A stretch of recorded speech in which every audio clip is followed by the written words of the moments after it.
สบายดีพี่น้องมาสกุสุพลนะจ้างามแรงๆนี่เมื่ออ้นนะพี่น้องยังไม่ได้เมื่อเล่นนี่แหละค่ำมืดเพื่อจะพาลูกเมื่อเด้อพี่น้องเด้อกินข้าวกินน้ำข้าวน้ำก็เอามาอุ่นมาหนึ่งพี่น้องอุ่นข้าวเย็นกินแล้วจะพากันเมื่อเพราะว่ามื้อหนึ่งจังมื้อใดเลยพี่น้องบางทีอ้นเพิ่นก็สิกลับไปทำงานแล้วก็เลยมานั่งลิ้นนั่งยังคนใดเพิ่นบ่อยู่มาเบิ่งสมาเล็กเต็กตักพี่น้องพากันเล่นอยู่หน้าบ้านค่ำเพิ่นจังเมื่อนี่ก็เลยแล้วอ้นเช้าอันน่ะมนต์กับประมอนก็ไปเพื่อหล่าพี่น้องไปอันเอาหางเผิ่งบ่พอหล่าได้หางเผิ่งมาพี่น้องมาโตกันเล่นน้ำอ้ายเจ้ากับป้าให้น้องย่างเจ้าบ่ต้องตามลูกเจ้าเล่นโลดเจ้าบ่ต้องตามมีแต่เจ้าแนมเบิ่งซื่อๆลูกเอ้ย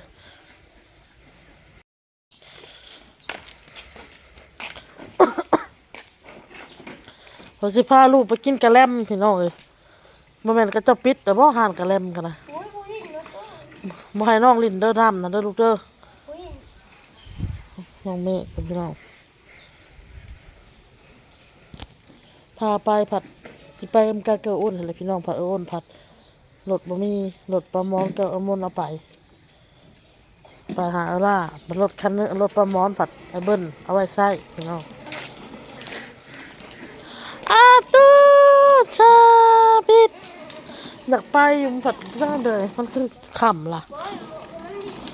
เผื่อไปเผื่อมาเพราะฉะนั้นมันขำนะเพื่อนเนาะน่ะออโต้ชาบิดพอเพิ่นก็โทรมาได้แบบเตะอยากมาเด้พอเมื่อเดิมมื้อนี้เด้อคนเมื่อเด้อบ่ต้องมาโอนว่ะอยู่พุ่นละบ่ต้องมาได้เงินเดือนจึงออกมาโอนบอกอันที่เว้านะมันบ่แม่นอีหยังเด้อพี่น้องมันบ่แม่นว่าเว้าคือบ่ฮักผัวตัวเองมันบ่แม่นบ่ฮักพี่น้องฮักเรื่องผัวว่าบ่แม่นอ้นบ่ฮักที่อ้นเว้าว่าโอ้ยบ่ต้องมาซั่นสิมันบ่แม่นความหมายน่ะคืออ้นเว้าแหละมันเปลืองค่าน้ำมันรถเดือนมื้อละ50,000เดือน1.5 ล้านตกเป็นเงินบาทก็เดือนละ 2,500 เอาให้พี่น้องคิดเบิ่งเดือนละ 2,500เอาเงินนั้นน่ะมาไว้ซื้อนมซื้อแพมเพิร์สให้ลูกบ่ดีกว่าบ่สิเอาเงินเที่ยวเติมน้ำมันรถมาหาลูกหั่นนะอดทนเอาแล้วเฮ็ดได้ซะ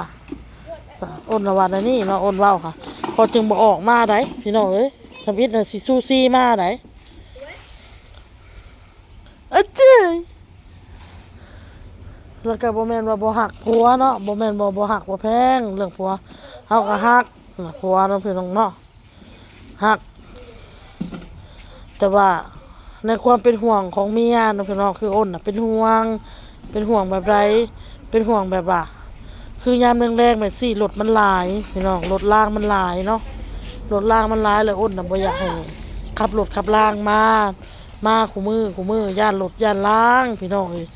หมู่บ่มาตำเฮาบ่ตำเอาหมู่แล้วสิมาตำเอาเฮารถอันน่ะรถเวียดรถแก้วรถเทเลาะเทเลอร์รถมันหลายพี่น้อง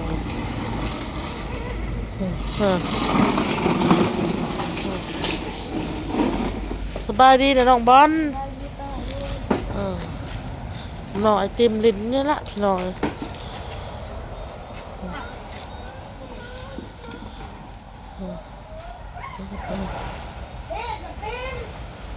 มาไปแล้วก็อาบน้ำเอาพี่น้องโตมันมีน้ำอุ่นอาบน้ำอุ่นแล้วก็นอนเพราะว่ามื้อนี้อากาศมันก็บ่ได้ร้อนพี่น้องอากาศก็เป็นแบบ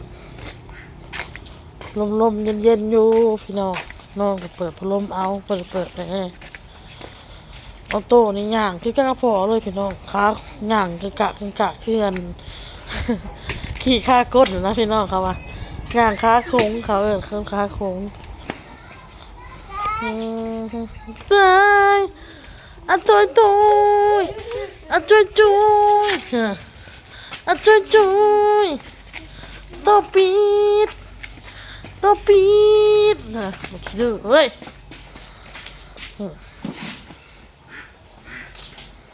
งานขี้ไล่เพิ่งจะท่วงงานขี้ไล่พี่น้อง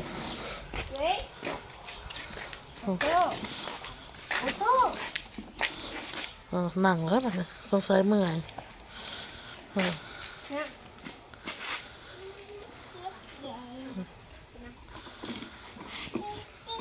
เอาหาลักษณะเจ้าของพี่น้อง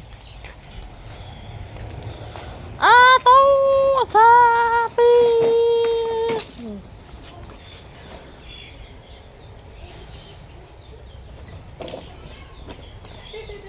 ข้าวกระป้อนนะพี่น้องนี่ข้าวกับปิ้งตับซื้อปิ้งตับมาป้อนน้องบอลก็กินอิ่มแล้วข้าวน้ำมีแต่ตะแรงแหละพี่น้องตะแรงจะให้ลูกกินต่อพี่น้องเด้อโอ้นั่งก็ด้วยพี่น้องนั่งว่าวก่อนนั่งว่าวกับ FC ก่อนตอบคำถาม FC พี่น้องกินร้ายกับ FC กับเพิ่นสิว่าน้องพี่น้องเนาะสิออกมาเว้านี่แหละมันจึงบ่ได้กินน้องพี่น้องลองมาตอบคอมเมนต์ FC กับคอมเมนต์หลายพี่น้องอ้นก็ยังบ่ได้เข้าไปตอบไปยังไปเบิ่งไปยังเนาะบางคลิปก็บ่ได้เบิ่งเลยพี่น้องบางบ่ได้เบิ่งคอมเมนต์เลยบางคลิปก็เบิ่งอ่านน้องพี่น้องเนาะขอบมกขอบใจ FC ทุกคนที่เข้ามารับชมรับฟังแล้วก็คอมเมนต์มาเด้อพี่น้องเด้อมาตอบคอมเมนต์คลิปหนึ่งน้องพี่น้องเพิ่นว่าเจ้าก็บ่เฮ็ดอยู่เฮือนตัวเองเนาะอ้นเฮ็ดมกเขียดแล้วเจ้าก็บ่เฮ็ดอยู่เฮือนตัวเองเนาะมาเฮ็ดอยู่เฮือนคือบ่เกรงใจนะพี่น้องอ้นเฮ็ดอ้นกับปะเฮ็ดปะไว้ให้เพิ่นกินอยู่ในเฮือนเพิ่นนี่แหละพี่น้องเนาะอ้นก็บ่ได้เอาไป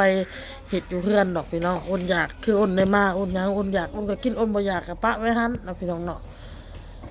พี่น้องคำสิว่าเฮือนพี่น้องค่าอ้นบ่มาก็โทรนำพี่มาเฮ็ดอยู่พี่มากินอยู่พี่มาเฮ็ดอยู่พี่ข้ามาพี่น้องสิขอยผัดแนวนี้พี่น้องแต่ละมื้อโทรพี่น้องแต่ละมื้อโทรนำบางทีน่ะกำลังเสียทันเห็นนี่ก็ต้องมาก่อนเลยพี่น้องมาหาก่อนพี่น้องเนาะน้องขิงยังเว้าน้ำผู้เดียวพอพื้นคนนี่นะเนาะตัวปิดไหมพี่ลุงมานั่นแหละพี่น้องอ้นน่ะมาลิ้นเฮือนคู่มือก็ให้มาลิ้นน้ำคู่มือย้อนยังบอกว่าเดี๋ยวหน่อยกูไปหาเงินแล้วบ่อยู่แล้วลิ้นน้ำกันน้องพี่น้องเนาะมาหาเพิ่นมาเล่นน้ำเพิ่นเพราะว่าบ่เกิน2-3 มื้อมั้งเพิ่นก็มื้ออื่นมื้อฮื้อนั่นน่ะเพิ่นก็สิเดินทางแล้วน้องพี่น้องเนาะเดินทางกลับไปเฮ็ดที่งานเพิ่นน้องพี่น้องเนาะอ้นเลยบ่ได้ไปแล้วพี่น้องเพิ่นโทรมากะปฏิเสธไปแล้วจักสิไปแบบใดเนาะพี่น้องเนาะเพราะว่าเพิ่นบ่ได้ให้เฮาไปเฮ็ดเวียกอยู่หันประจำเพิ่นมีแต่บอกว่าให้อ้นน่ะไปขายของซอยในช่วงระยะสงกรานต์ซื่อถ้าว่าอ้นโอเคกับเรื่องการตำกันยังก็สิให้อยู่ตำอยู่ยังเลยนะเพิ่นเว้าเป็น2แง่แล้วก็บางทีก็ให้ไปขายซอยช่วงสงกรานต์คนมันหลาย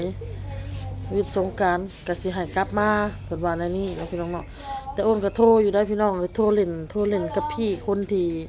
เฮ็ดงานนั่นแหละพี่น้องโทรเล่นโทรยังเพิ่นว่าแต่เขตแต่โตเมื่อนี่ก็มี3 คนแล้วมาเนาะไอ้คนหนึ่งก็มาได้2 วันกับแผ่นดินไหวก็กลับเมื่ออีก2 คนน่ะก็มาไม่รู้ว่าจะผ่านหรือไม่ผ่านเนาะเราเว้านะเราเว้าแต่ก็คือว่าสิออกแล้วเราว่านี่แหละสิออกแล้วอันเฮ็ดบ่ได้คือว่าเฮ็ดบ่ได้แจ้งหัวหน้าสิออกแล้วก็สิมาอีก2 คนสิไปหักมาอีก2 คนมามันบ่แม่นการที่แบบขายตำหุงธรรมดาเด้อพี่น้องจักสิว่านะมันต้องแบบพิธีพิธันแบบเป็นหยังลูกเป็นหยังโตปิดเป็นหยังเบิ่งน้องเลยลูกเอารถขึ้นไว้เอารถขึ้นให้น้องไว้เอารถขึ้นให้น้องเลยว่าข้าวนี่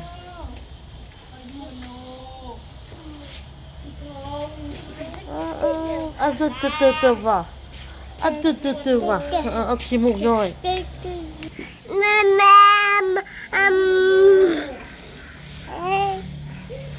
เฮ้เนี่ยใส่ส่งบ่ค่ะอันนี้มันจะใส่เพิดให้พี่น้องเลยมาเพียงมาใส่เพาะดิ อีพอกก็คิดฮอดอยากมาหาอะไรอีพอกอะไรกินฮอดเด้กินฮอดลูกข่อยเด้อยู่พากันเล่นอยู่เฮือนป้าน่ะพี่น้องมันจึงบ่เหงาค่ำๆแล้วก็มานอน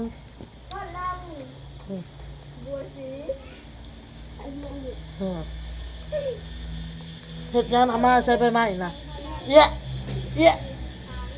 หือเอี้ยทิพย์เอี้ยเอี้ยอืมเอี้ยเอี้ยเอี้ยเอี้ยเห็ดกินเลยพี่น้องเห็ดกินเลยทำเลยเห็ดเอาค่ะบ่ได้กินเหรอ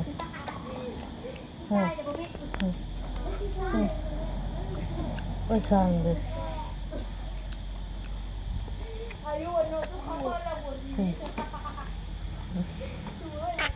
สั่งมันดิหมาหน่อยอันนี้ดิเห็ดเอา